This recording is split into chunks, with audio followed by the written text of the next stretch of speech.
We're now going to go immediately into our next session with our panel. So I'm going to invite my panelists up to discuss digital products in greater detail. You can stay where you would like. It's easier. Why don't you sit by me? Hi there, good to see you. Hi. Good to see you. Here you go. Hi, good to see you. Good to see you. Perché Massimo? Andiamo. Should I sit over there? No. It's just my... Okay. So, ladies and gentlemen, again, a great panel to discuss digital products. Our passengers seem to have an almost endless thirst for this, so we have assembled a panel with some of the leading minds. I'm just going to ask everyone to briefly introduce themselves so that you know who they are, because in some cases the titles are not correct. Sara. Hi. So first of all, thank you for the invitation and welcome to Lisbon. It's my hometown. I'm born and raised here. I'm the director for Ecommerce and Digital in TAP Air Portugal, and it's a pleasure to see this audience and to be able to discuss what I love the most with such a panel. Thank you. Yeah, I'm Dirk, CIDO of BA. Yeah, Oliver Schmitt, I'm responsible for digital at Lufthansa Group. My name is Hugo Rousset. I am the VP Digital Products and Services for Air France KLM. Hi everybody, my name is Massimo Morin. I'm the Global Head of Travel at Amazon Web Services. So I'd like to start us off by just discussing what some of the trends we will be seeing. You all are at the forefront of this for your organizations at the airlines. Massimo at AWS, working with many airlines, and of course AWS works with many businesses in many industries. So you see a whole different set of trends. Yes. But what are the trends that you believe will matter, let's call it over the next year to 2 years, that will affect the digital experiences you create for your customers? Sara, since this is your hometown, would you start us off? Thank you for that. I don't know if I want to go first.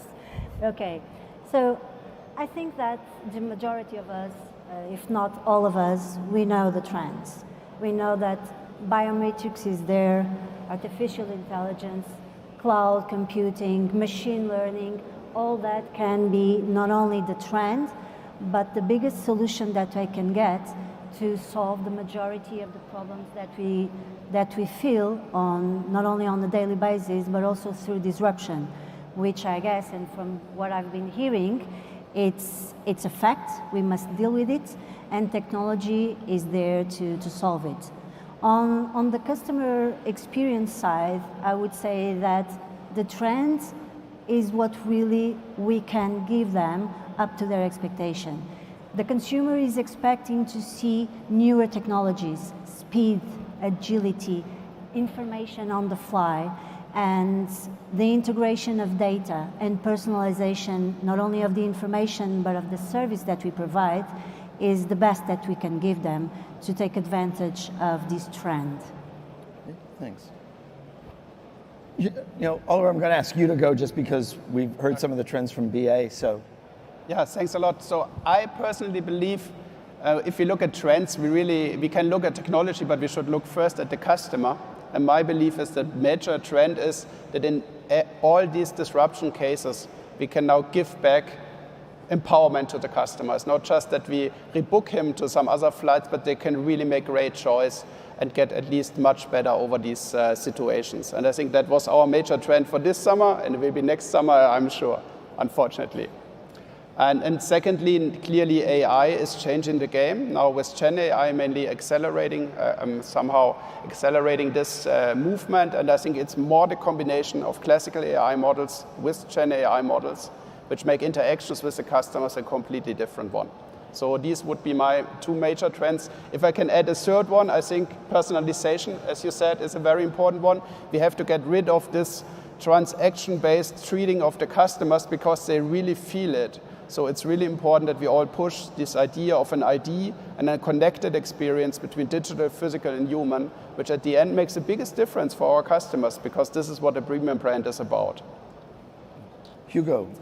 Yeah, fully aligned with what was said by my colleagues. But maybe one of the things I see and we feel is more globally that customers are also, on top of looking for a good flight service, a good schedule, a good price, they're also looking for a good digital product. So I tend to discuss it with my team, saying, yeah, what do you want to do with your digital and services product? In the end, I would like customers to fly Air France KLM because we have such a good app, such a good website that can serve them in description, in just classical check-in, and be fast, performant, bug-free, whatever. So to me, the weight of the digital product as an airline product is really starting to become really strong, I think, as in any other industry, I would say. But So Massimo, I'm going to get to you in a moment, but I want to follow up on something Hugo said. Are we at a point where the digital experiences, perhaps even especially the apps, are helping to form the brand impression of your airlines? Is the phrase really, now you're only as good as your app, perhaps true for airlines as we proceed into the next year or two? Maybe not yet, but I think we are clearly going to this direction. And you see, when you hear customers, business customers, valuing so much Wi-Fi on board. I mean, we didn't realize that 5 years ago. We're all about meals and seats. Now, Wi-Fi is not working on board. It's really a difficult point for an airline. So that's part of the digital product, but I think indeed this can really drive also adoption and the brand image and what all these touch points are so much accepted, used now, always, that you really want to have something that the customers really go to naturally, and then that drives loyalty. Dirk, what about at British Airways? I mean, BA is obviously a very strong brand, but does the airline see the app as part of its, if you will, brand building effort? Yeah, we clearly would. And I also feel, agreeing with you, that it becomes a portion. If we look at NPS across touch points, as all of us, I'm sure, we are also looking at the digital touch points, and it plays a role meanwhile. I'm not sure people would today not buy because the experience of buying is much better somewhere, but I could imagine we are coming to that point, and so it clearly is. And I think it's considered an element of how innovative are you, because that's where every customer can see, is this 1990s style or is it modern? So I would say yes, it's an element. It is an element. It is an element. For sure. So the brand value is nowadays measured across the touch points, across a consumer journey. And it seems very obvious to me, at least, that in the airline industry, the majority of the touch points that are now better performing and enabling a better customer experience are the digital ones. Of course, the experience at the airport and in flight and post-flight is critical, for example, for the NPS that it was just mentioned, but the journey really starts way before that. So the better the experience with the digital products and the app in particular, the better the experience is, definitely the better the experience at the end of the journey will be for the customer. And in TP, we see a direct correlation between the improvement of the app and the website, but mainly of the app, and the NPS. Wow. So I guess the answer is yes, for us at least. Very interesting. May I add Yes, sir. a tiny little element? I feel we shouldn't forget the employee touch points and in how far digital enables those. We've heard earlier from United, I think, about their great app enabling cabin crew. Same for call centers. It makes such a difference for the end-to-end experience of the customer that those parts of our organizations kind of know the same that we institutionally know about the customer. Yeah. Yes. No, I wouldn't. I can only agree to that. So first, I do believe these digital touch points are more important than we see it in NPS, because if you ask a customer, do you like Lufthansa because of the app, he may not say yes. However, you feel at ease if you have an airline which helps you in difficult situations, and that at the end drives the brand and the NPS. So I'm super convinced about that. And secondly, I really want to say we are connecting digital, physical, and human. So the big difference is then if your crew goes to a customer and apologizes for the last flight because something didn't happen. This is empowered by digital, but it's accelerated by human. And this is, I think, where the strength of Lufthansa Group is. If you bring these elements together and then make a super strong pitch towards the customer, because at the end, apologizing, especially for a German, I guess, is a very important thing, right? So Massimo, you've been very patient. I'm eager to hear your points on where you and your colleagues at AWS are seeing trends going in airline technology and perhaps elsewhere. Thank you. It was very insightful what you guys were saying. From a macro perspective, from a technological perspective, we have seen an acceleration of digital transformation and adoption of technology by airline, but not only by airline, throughout all the travel and hospitality space. Especially after the pandemic, the enabling the self-service, the contactless, that has been paramount. We have seen an acceleration of adoption of the mobile app, actually. But the things that has become more interesting for us is that based on a study that we did with Skift, the way that the technology is being used actually changed. First of all, they started with messaging, outreach, marketing. Now it's much more about customer care. And we are seeing that the role of the mobile app is not only a place where our customers are actually booking or having the boarding pass, but for example, Air Canada, on the mobile app, you can now actually buy with point a coffee at Starbucks when you are at the airport, or book your Uber ride. Why? Because they build a layer on top of their PSS system into their loyalty system and create APIs that they can export to third party. Or actually the experience during the journey. We have seen United Airlines with their project of Connection Saver, that they are forecasting when there is a connecting passengers and the arriving plane is late, if the passenger is going to make the connection. So if he's making the connection, he can actually, through the mobile app, guide them through the airport to get to the plane. And if holding back the plane for a few minutes enable this customer to make the connection, then it is improving the NPS, improving the customer service. So we have a variety of these examples. So digital is front and central, not only for the customer, but also for the agent that is there. Talking about rewarding and saying thank you. United has an application, in-moment care, that understands the customers, see got delay, and actually can make a recommendation, the application, of a remediation. I can give you right there and then 100 miles bonus point, or a voucher, or whatnot. Knowing you, understanding what was your disruption, and what we can actually do to make it better. That is how digital really become alive. And this is, we are seeing it throughout. You know, creating value is important for everybody. We know that. The airlines strive to create value in different ways, and value means different things to different customers. Even the same person traveling short haul versus long haul, business versus leisure, with family versus without, etc., will have different focuses on value.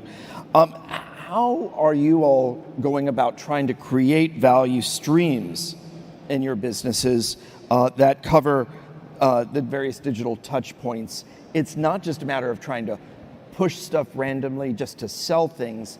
You want it to be focused on relevancy and being as meaningful as it can be. So, Sara, I'm wondering if perhaps you wouldn't mind starting us off with this. Again? Guess you picked the wrong seat. Yes, I guess so. No, it's my pleasure. I was still thinking through. So we have so many different touch points throughout the journey that I guess, well, in JPE, we are also striving to understand what is the line between the value that we create, the value that we take out of each touch point, and the overwhelming the passenger. We also need to take that in consideration. It can, Sophia Lufinia yesterday, our Chief Customer Officer, she said something very important at the end of her talk, which was passengers are not only numbers. So I guess that value is also not only money. Taking the most out of all the touch points, for us, it's taking relevant data that enables us to personalize the experience, personalize the offer, provide a better service. Take the best, and the best value of a touch point is also thinking that the touch points during disruption, again, are somehow or maybe somehow different. And to your point, having someone from the crew or at the gate apologizing for something, I'm sure that we will also be taking a lot of value out of that interaction. So in TAP, and because we learned a lot with the 2022 summer, when it comes to disruption management, we are highly focused on this, on evaluating each touch point, take the best out of each, but not only about revenue. Value needs to be the value of the customer, of its preference and of its loyalty. You know, you mentioned something that I've actually had some conversations with people during the conference about. Everyone is wondering what is the right number of offers to present and so on, and you said you don't want to overwhelm people. Yes. And that is, I think, a challenge many in this industry, many in our audience are trying to face. And I recognize that overwhelm is subjective, and what may overwhelm me may be different than you, and so on and so forth. So I'm wondering, though, if you could share a little bit more about how you're approaching this, how TAP is trying to figure out what is the right number for somebody in a given situation, so that you help them find the meaning, the relevancy, but not feel like they're being drowned. So first of all, we are going through a deep transformation, internal one, technological one. We are moving to cloud soon. So there are a lot of things going on. But one thing that at least in the digital space we are doing is more and more working to have decisions based on data. And it's really hard to integrate all the systems. We're a legacy company, we all know that. It's really hard to integrate. But if we focused on the key moments in which we can take the most out of the data, analyze, define personas, and understand what is their usual journey with TAP, what is the usual journey with our main competitors, and design what we think is the best experience for them. That's how we are trying to not overwhelm them. And it's critical to do this. Look into the data, define personas, and then define clear tactics to each one of them based on specific journeys and objectives. Obviously, the business objectives are always there, but that's the way we are trying to do it, even though we don't have the perfect integration of all the systems. Thank you. Hugo, Oliver, Dirk, which one, any one of you care to share how you are going about creating value streams for your customers?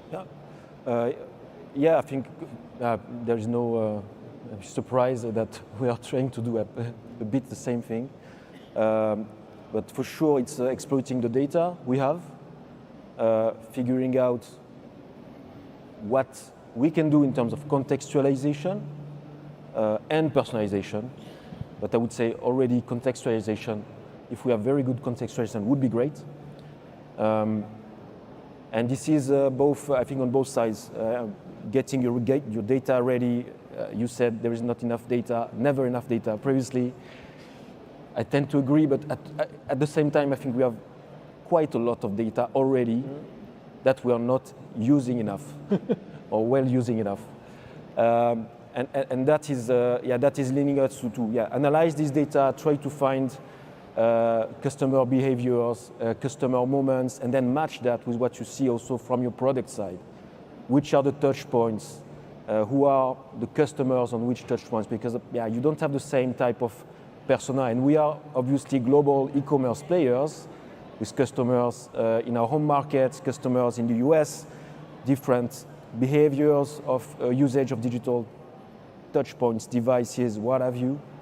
And this is something we need to get together from the customer's perspective, the data we get from customers, and then propose them something that is a mix between a clear push, something that can attract, but also something that he can also find his way through and have the opportunity to choose what he wants. So that's a sweet spot. I think the luck and the opportunity we have as digital compared to our colleagues that are more on legacy systems is, we are digital. There are so much capability to measure, test and learn, improve by iteration, and that's also becoming part of our DNA and something we are also conveying to our senior management. Like, hey, the world is different. I can provide you with this project and I can put this live, but from our perspective, it's never over. It's not because you deliver it that it's over. Sometimes we deliver it and it's not good, but it's not the end of the story, and we can always improve, and we improve continuously. I think all of us around the table here. Massimo, sorry, go ahead, please. I believe this question of value streams or value generation is a very fundamental one. And therefore, at Lufthansa Group, we have decided that we will put the whole organization into the logic of value streams. So first we thought, what are the value streams? And believe me, it's not feature A and it's not booking B, because there are more value streams we have in the digital space, like servicing, travel experience, loyalty and profile. Booking for sure is one. So we put the whole organization into these value streams. They all have now outcome. They are now outcome generated. So they look for the outcome, less for the features. And all of them have KPIs, let's say, along the whole customer journey. So for me, that is value generation, because at the end, each team of the 52 teams we have need to generate value all the time and not functionalities. Because most of the time, functionalities are not generating value. Yeah. It's more or less you launch it, but then you get better and better, and then you start generating value, but it is a time. And this is what all the teams do, and this is what we call the digital hangar. So we put everybody together into this value stream, being a product, being a tech, I don't know. I don't care at the end. We are all together now generating value for the customer and for the company. Yeah, I fully agree. If I can jump back on this, we have a similar approach. We don't maybe call it value stream, but it was more in terms of governance. At least for us, we are as digital. Everybody's coming to you, ops, sales, commercial. Everybody wants their share of lights on the homepage, on the booking flow, etc. So it was fundamental to try to step back, as you said. I think to try to align everybody. Like, what do we want to do? What do we want to achieve? What are our OKRs and our strategic themes, to get away from the situation where one was like, but you didn't do my feature, mine is more important than this one. So putting together everybody around the table with the appropriate governance to say, hey, today we look at travel experience, how do we increase NPS of transfer? And then put that together, what is the most valuable, what's less costly, how do we move along the roadmap with that? And that's a tough change, tough transformation, I think, for all of us. It is. Yeah, transformation is the word. And you said something really important, which is cost efficiency, which is something that we also very closely analyze. And we must have that balance between taking the biggest value out of each way of working or of each touch point of each work stream, but at the same time in a very cost efficient way, or in the most cost efficient way possible. Very good. So yes, Massimo. Yes. Thank you for all your insight, guys. it's really fascinating. Every time that I see a conversation about value, to me is, well, what are you trying to measure? What are you trying to achieve? Exactly. What is the data that you have that actually corroborate that? We are seeing actually an evolution of the type of data that is being collected, how it's being used, and actually the decision-making process that is going to occur. We are seeing actually, if you think about it, Henry, 10 years ago, talking about technology, it was not a conversation you were going to have with Eddie, for example, or talking with the CEOs. So technology today and the value of data is actually a board conversation. We were actually talking with John Hurley at Ryanair just yesterday on our workshop that the leveraging of the technology enabled them to actually try stuff out and demonstrate the value to the organization on what they can do. So this is how data is changing and how technology is changing the conversation, both for the organization as well for the customers. One of the things that is holding back all of this is actually the legacy technology that is behind. So there is legacy, as we heard from our friend at TAP, that it's hard to overcome, but not only from the technology side, but also from mentality and cultural level. Because you have multiple departments. I have a slice of view of the customers that is different in loyalty, in operation, in sale, in commercial. We talk all the time about creating a single view of the customer, breaking down the silos. We are working on a solution specifically for that, for the legacy system to aggregate, deduplicate, and merge customer data. And you can do things, fantastic things, like for example, Delta Airline. You call the contact center that is fully running on AWS from the phone numbers. They recognize, they retrieve the reservation. They understand that you are a premium customer. They put you on a different queue, or they see that you do not have a reservation, so they say, I'll call you back. So now I can reserve this expensive resource that is my contact center for people that actually really have a need right now. So you see, accessing the data, accessing the technology enables this organization to deliver value to their customer. And you can measure it in NPS, you can measure in CSAT, but also you can measure in cost saving on your resources, the contact center agent, for example, or the wastage that you have on the plane, for example, understanding that, as Ryanair is doing forecasting of the catering inside the plane, Project Panini. How many cheese sandwiches am I going to load in the plane? Well, I need to know not only how many people are there, but the rotation of my plane, what type of people are there, when it is going to fly, and I want to reduce wastage, so I don't throw away and I have a sustainability angle. But also, I'm actually selling the sandwiches, so it's a revenue opportunity. So there is a cost component, a sustainability component, there is a revenue component that the data can help actually show value to the customer that you have. Because the customer needs that. They said, if everything goes fine, who cares? It's when things go bad or something, or I do not have my sandwich, or I wait hours online, or I wait hours on the phone. That is where the digital transformation, the technology, actually the value, the colors of the brand actually show really its true value. I love the fact that Ryanair calls that Project Panini. I think that's a lot of fun.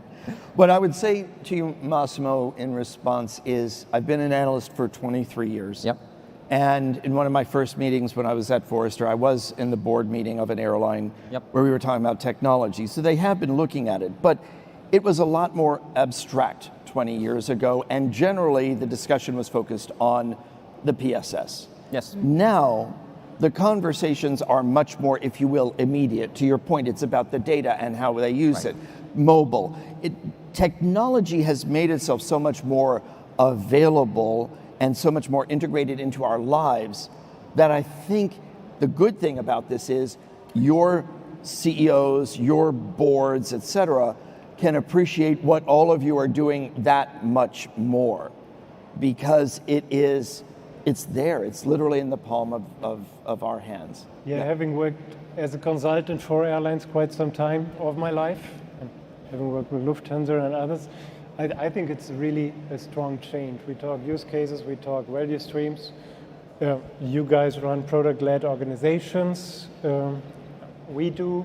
So it's at the center of what's happening, to your point of the cross-functional teams, let me call it, right, Yep. that you mentioned without calling them, that which is super different from there's a functional specification and we find somebody to implement it. 18 months later, we find out it's nothing what anybody wanted. By the way, nobody measures what value, sorry, we talk a lot about value now, is generated out of it. So it's a significant change. Also some way to go, for sure, but really different. Yeah. I mean, let me add on that. I think it's less a technology thing. It's really more like your second thing you said. It's in the minds. Yes. Because people still think, I want to have my product, like you said, specified, and I want to have it in 8 months and exactly like that. And this is not working in modern times, right? Because customers are changing, and we find out in the way how we do it, what is best for the customer. And these are the cross-functional teams. And we have to let them go, right? We have to believe into that. Otherwise, we will take back. I mean, we will never catch up to other digital players, which are also competing with airlines at the end, which can be much faster. And I think this transformation, I know it affects many of you in this room. And it's really important that we drive that as an industry, because otherwise we will not catch up to the rest.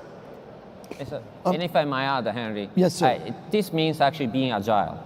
Being able to actually identify a small problem, have a team, we call it two pizza team, so you have the business owner, you have the technology owner who actually is going to use this application and iterate in 2, 4, 6 weeks and deliver value to the organization.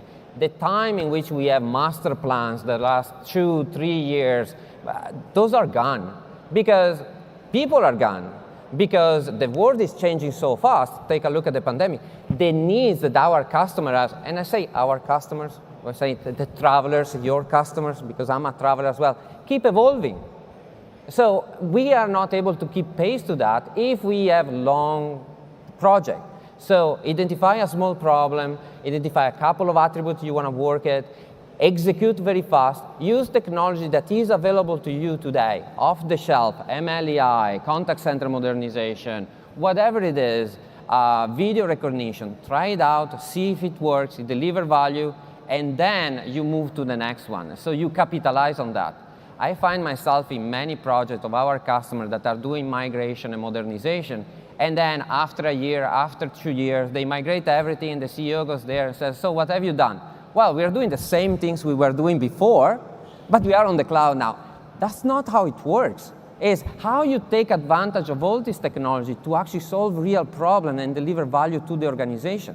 This is actually how digital and how the mindset change in an organization that is overly regulated and has rules, and if something goes wrong, disasters occurs. Right. I want to build on something that you've been talking about, which is you mentioned that we have legacy systems we have to deal with. Forever. That's a reality. We've discussed it at WAF, we've discussed it elsewhere. But the legacy mindsets that sometimes exist, Correct. that we can change. And Oliver, I'd like to start with you because you're at the Digital Hangar. Yep. That was this new initiative Lufthansa Group did, if I'm correct, in the wake of the pandemic, correct? Where you brought all your technology professionals together in this virtual group to be more collaborative and more focused on the various business objectives. How do we adapt a more agile, flexible, I'll put it in quotes, Silicon Valley-like mindset amongst our digital colleagues in an industry that is sometimes burdened with,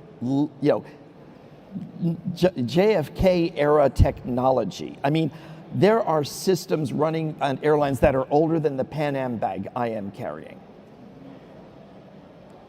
Yeah, as I said, I do believe technology is not so much the issue. I mean, we can have overlays, we can have APIs, we can have, let's say, layers on top of that, and naturally we will also transform finally the back-end systems, as you all know. I think at the end it's really about the mentality, and it's less the digital team, but it's also what is around it. So what we did is we took around 800 people, just to give you a feeling, which were on different airlines, in different processes, in different departments, and we put them all together, business and IT, doesn't matter. And we organized them for outcome.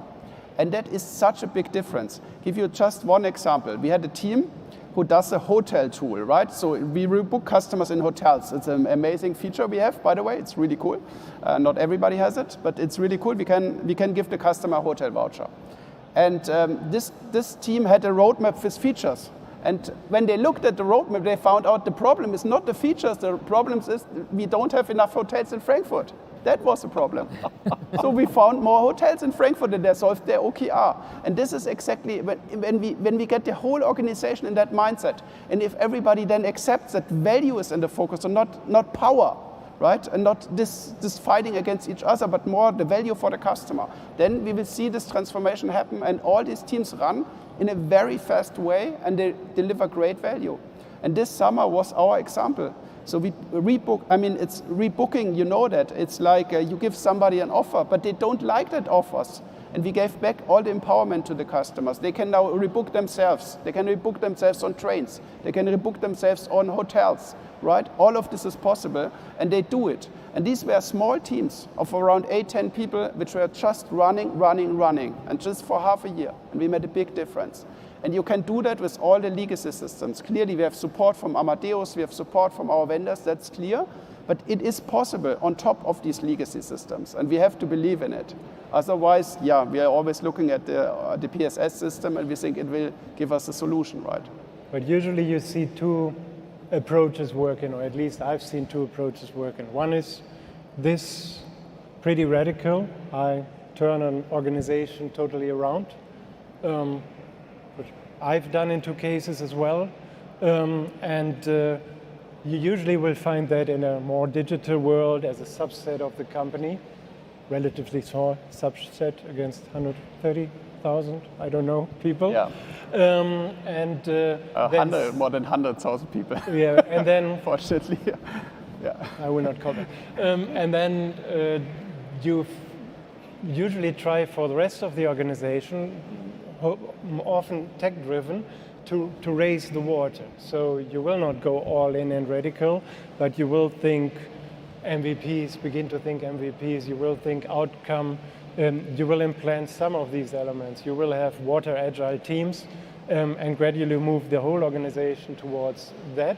Interestingly, there's one legacy airline clearly that goes all in currently and is, and I will not share the name because I don't know if I'm allowed to, that goes into a fully agile, you call it Silicon Valley-like, approach across almost all of their functions, which will be interesting to see.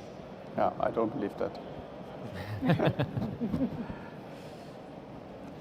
Sara, you before joining TAP, Yes. you worked in big pharma, you worked at Philip Morris, you worked at these other large companies not in the airline industries but regulated. You've been at TAP 18 months, roughly, right? What do you look at as we're doing versus these other industries that's better? And what is it that when you were talking with your colleagues at TAP saying, look, this company or this industry does this, whether it's with retail or disruption or anything else that is in your area where you say we can learn from these other groups? Yeah, so it has been quite an experience, this move to TAP, but in the most positive way. But in fact, I have felt the same every time I changed from one industry to another. So my changes were always disruptive. The common point is that I act as a digital transformer. So I don't focus on technology. The first thing I focus on is people, internal ones, and the customers. And you were saying something that makes a lot of sense, and it is something that I saw different in TAP, which is we cannot change the legacy systems. And I felt this, for example, also in big pharma, where legacy is also a big problem. It's not that we can change it from one day to another and move the entire company in that direction, also in a very fast and agile way. But we can prioritize, focus on the customer need, and go step by step, baby step. As you said, you identified one single thing that while you were thinking that the problem was so much bigger, and you solved it. And with that, you probably solved a lot of problems. So I see first, the people tend to get overwhelmed by all the blockers that we have with technology, with industry, with regulation, when we can transform this into a much simpler process. This is the first thing. The second thing is the mindset towards business. What I mean by this is that in the industry, I feel that we all, and in TAP in particular, we think as an airline. Okay, we're an airline, so it's good that we think. But if we're really looking to grow, and to grow revenue, to sell more, to retain our customers more, we need to think more as a retailer. And yes, by the way, we operate and we fly aircrafts. But being a retailer and having that mindset on everything we do is thinking that we are here to sell a dream, to sell an experience, to sell a better service. And that changes completely the game, because we need to go from features to needs. And when we do this movement, we not only prioritize in a very simpler way, but we mainly prioritize based on the customer need first and on the business need second. So this mindset doesn't change from one day to another, but we realize that that's a trend within the industry. We are more and more thinking as retailers, and in TAP we're also doing that. And we are seeing the results. Maybe it's not just by chance that we are presenting very good results. Obviously, the operation is critical, and we are highly focused on that. Managing better the disruption periods, mainly because of our customers need that.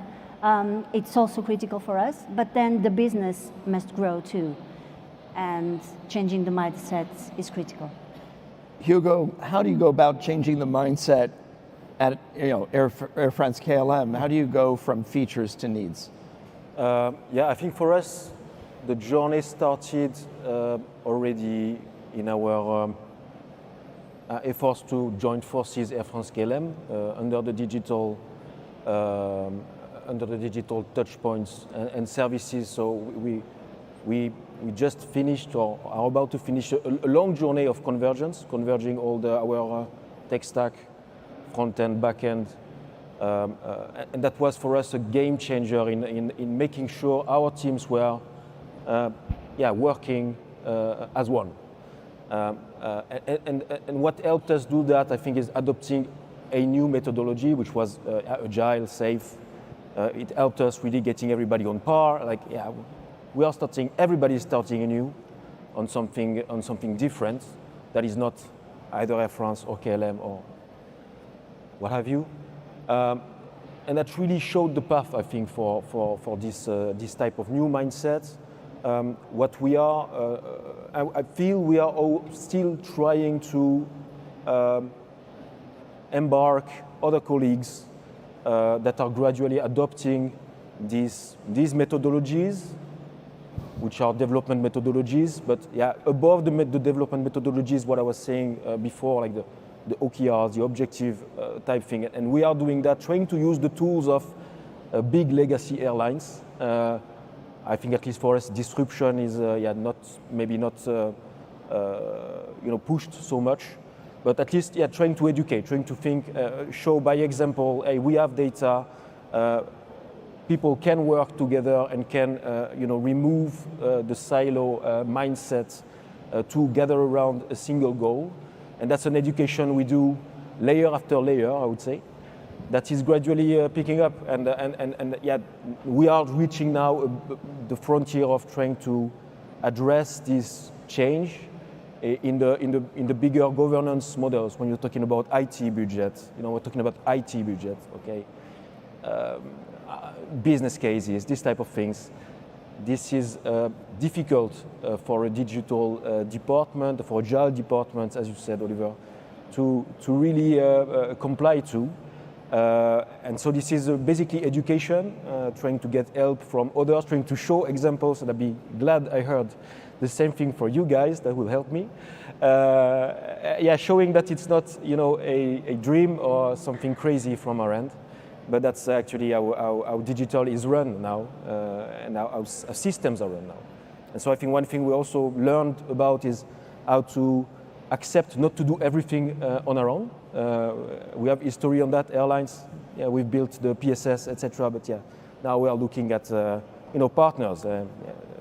Our colleagues from Atrius, Airport Maps, easy things that you can try at least, and you don't have to do it all. That's also a mindset change in this world for us. That I think, coming back from an engineering background, the guys who build the PSS, they should do it all. You can use others' skills and performance on that. So, if I might add a little things, everybody's talking about being a digital retailer, becoming a retailer. I'm part of Amazon, so it's the largest online retailer that there is. If you guys want to know how we do retailing, how we create the mindset, how we work backward from our customer, we have a variety of offerings that can help change the mindset and not only provide the technology. And this is accessible to everybody, and we can certainly share that with you guys. That's a priceless invitation. Thank you. All right, ladies and gentlemen, we have run out of time for our panel. I know John has another session coming up, and I want to be mindful for him. And then shameless plug, after John is the Battle of the Mobile Apps, and I'm one of the judges. So I hope to see you back here shortly after 3 for that. In the meantime, please join me in thanking our terrific panel, Massimo, Hugo, Oliver, Dirk, and Sara. Thank you. Thank you.